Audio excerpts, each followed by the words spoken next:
So the semifinals for the 2019 Copa America are all wrapped up, and we know the two teams who will meet in the finals. You know what we also know? The two teams who will meet in the third place playoff fixture. Not a lot of people will be watching that one though. Not a lot of people. Surely not me. Brazil and Peru will meet each other in this year's final. Wow, could you guys believe it? Remember, these two teams are drawn together in Group A. And Brazil smashed Peru 5-0. But we are moving a bit fast here. We don't really want to talk too much about the final just yet.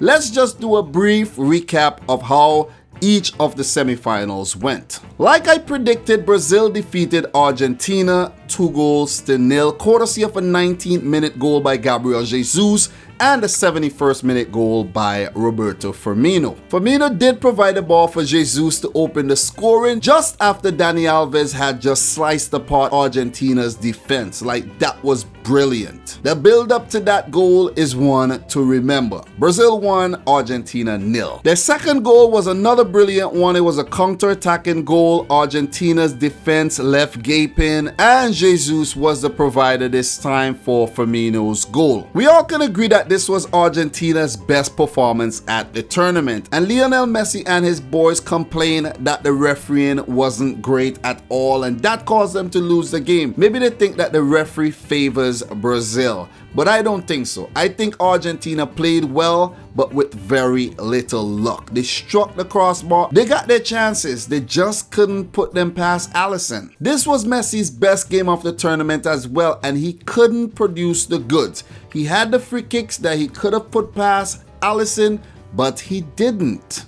Guys, let's remember that. He didn't. Brazil was once again good in every single department, and they kept another clean sheet. They are yet to concede a single goal at the 2019 Copa America. How amazing. But you can get behind their defense. You can. And we have seen that time after time after time. The defense is slower. The guys are older in their defense. There's chinks in their armor. You can get through. But you have to be clinical in your final third of the field. It was a very, very physical affair. It was one that you couldn't take your eyes off. If you did, if you blink, you would miss something very, very important. But I think what Brazil did well, they took their chances when they came. Argentina didn't. And what I like about this Brazilian team is the way that they are set up. They are set up very, very well. 4 at the back, 2 holding midfielders, Philip Coutinho in the middle, and 3 dynamic players up top. The brilliant Everton Suarez was taken off early and he was replaced by Willian. It proved to be the right move because Willian came on and did his thing. But I never expected Brazil to lose this game. Argentina weren't playing good enough in the build-up to this fixture. So Brazil had the momentum. They have the better players. They're set up better. They have a better manager. They were just better on the day, and they came out with the better result, a 2-0 win over La Albi Celeste. As for stats in the game, Brazil 4 shots at goal, 3 on target. What a stat. 4 shots, 3 on target. They had 49% of the possession, 422 passes with an 84% pass accuracy. They committed 12 fouls and picked up 2 yellows. For Argentina, they had 14 shots at goal, 2 on target. I told you guys they weren't clinical enough in the final third of the field. They weren't. 51% of the possession. They had more of the ball than Brazil. 419 passes, 85% pass accuracy, 19 fouls. They picked up 5 yellows. And that's why Messi was not happy. He thought that his players got more yellows than Brazil did. The referee did not call certain things when he should have called them, and he felt aggrieved by this loss as well. But I think they were beaten fair and square. Going forward, Brazil were the more incisive team. They were the better team on the day. I was definitely not surprised with the result of this game. But you know what surprised me? The result of the other fixture, man. It really did surprise me. Chile versus Peru. Peru winning the match 3-0. Remember, Chile got past Colombia in a penalty shootout, and Peru got past Uruguay in a penalty shootout. So coming into this fixture, I predicted Chile to brush aside Peru like they have been doing in like 14 games or so. It wasn't a hard game to predict, but guys, as they say, the ball is round. Just show up. It might just be your day. It might just be your day. And that's exactly what happened to this Peruvian team here, who has been very good under Ricardo Gareca. He has transformed this team in leaps and bounds. And they are making their first final since 1975, when Teofilo Cobias inspired Peru to only their second Copa America title. At the age of 70 years old, he will be very, very proud of this Peruvian 11. But you know what's crazy? The fact that Brazil and Peru are meeting in the final. Peru got smashed out of the park 5-0 versus Brazil. It could have been more, but Brazil missed a few chances. Even a penalty taken by Gabriel Jesus, who has long forgot about that. So all roads are already leaning towards Brazil winning this tournament. I did predict them to win the tournament because they have always done so on home soil. And look at the team they will face in the final, a team they have already smashed to bits and pieces. Does Peru got what it takes to pick themselves up, to face this Brazilian team, give him a fight, and come out victorious? It's quite possible. But let's talk about the Chile 0, Peru 3 fixture briefly. Before the tournament started, I did make a video asking you guys, could Chile do it 3 times in a row? And I said no. I predicted them to get to the quarterfinal, and that's it. But not to the semis. They overachieved in my opinion, because this bunch of guys are up there in age. I think it's like 6 to 7 or even 8 players over the age of 30. That's not good. You need to integrate some younger players into the team. And when I say younger players, I don't just mean any players. I mean some young and very talented players into your team. Chile had an early chance in the game that Charles Aranguiz put wide. I bet he's regretting that now. If they had scored that goal, the game would have changed right away. They would have already got the goal that they needed, and maybe, who knows, they would have closed up shop.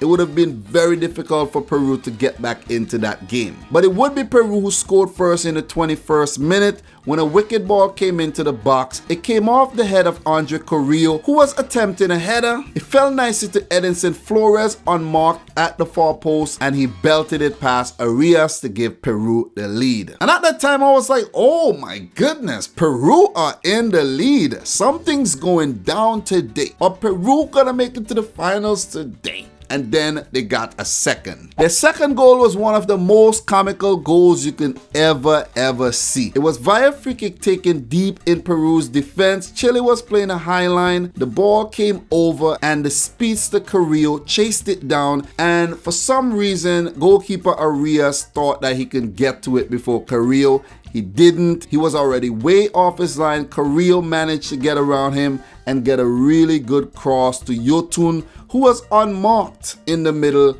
and he settled himself to put it past Arias once again. It was comical stuff. Comical. Chile were down 2-0. And from that moment, I knew they would never come back in the game. They had their chances, but I knew they weren't going to come back into that game. So it was 2-0 at halftime, and Chile had a mountain to climb if they were to come back into this game. But they came back in the second half and they fought really well. But it would be Pedro Gallesi who pulled off saves after saves after save to keep Peru in the lead, because Chile came hard. They came hard. They created chances, but their finishing was lacking. Or you could just say it was Pedro Gallesi buzzing on the day. From a free kick, Eduardo Vargas did struck the post. And after a breakaway at the other end, Peru had a brilliant chance to make it 3, but Yotun put it wide. Bocejor had a crossing that forced a big save out of Gallesi. And then in a 1v1 situation, Eduardo Vargas was unable to beat Gallesi again. Vidal had a header save. Alexis Sanchez had a low powerful shot saved. And the last big thing to happen in the game was Tapia's beautiful through ball to cut apart the Chilean defense. Captain Guerrero was on the end of it. He went around the goalkeeper, did the rest, scored 3-0. What a statement. VAR did not intervene in this game whatsoever. VAR did not help. There were no VAR drama in the game, and I'm completely happy about that. I can't believe you forgot to mention Eduardo Vargas' penalty miss. Like, he tried to Panenka and Gayesi did not buy it. How did you forget that? I guess you were really tired though. He's going on vacation, guys, so that's why. I was not expecting Peru to play this well against Chile. I wasn't at all. Chile has been very good at the tournament, despite what we think and despite what we predicted. They made it to the semis. But you know who would be going on to face Brazil? Peru, who played with heart, who played with spirit, who played with fight. And they got the best of Ronaldo, Rueda's men. So that means that Chile has failed to successfully defend their title. If Peru continues to play like this, they will be a force to be reckoned with when they meet Brazil. Surely will be. For stats in the game, Chile had 19 shots at goal. 19! 7 on target, most of them which was saved by Gayesi. 590 passes with an 81% pass accuracy. 17 fouls, picking up 2 yellows. It was a very physical affair, like most South American fixtures are. Peru, 9 shots at goal, 3 on target, very clinical. They only had 34% of the possession. They played a counter-attacking style of football. Pass accuracy of 68%, 17 fouls, and 1 yellow. I like to take the time to congratulate Peru for making it to the finals. Awesome achievement. Awesome. They came through the group on 4 points. Drew Venezuela, defeated Bolivia, and then lost embarrassingly to Brazil. They then played the quarterfinals, defeating Uruguay. Believe it or not, they did so. Luis Suarez's PK saved by Gayesi. So we could say right now that Gayesi is the best goalkeeper at the tournament because he has been tested the most and he has came up with the results. And he would need to forget about the performance that he put on versus Brazil in that 5-0 thrashing and come out a renewed man to help Peru win their first ever Copa America since 1975. Guys, I'm your boy Dominic Rich and I'll be back to talk about the final. I need a designated video for that. So if you're new around here, consider hitting the subscribe button because you don't want to miss when I drop that video. Leave this one a big thumbs up and in the comment section down below, let me know if you were surprised by Peru's victory or not. So guys, I'm your boy Dominic Rich and until next time, I like to say peace out. Rich Squad. It's very late. It's very late. So if you see my eyes are red, I need some sleep or something. I'm going on vacation, by the way, guys. So see you soon from the islands.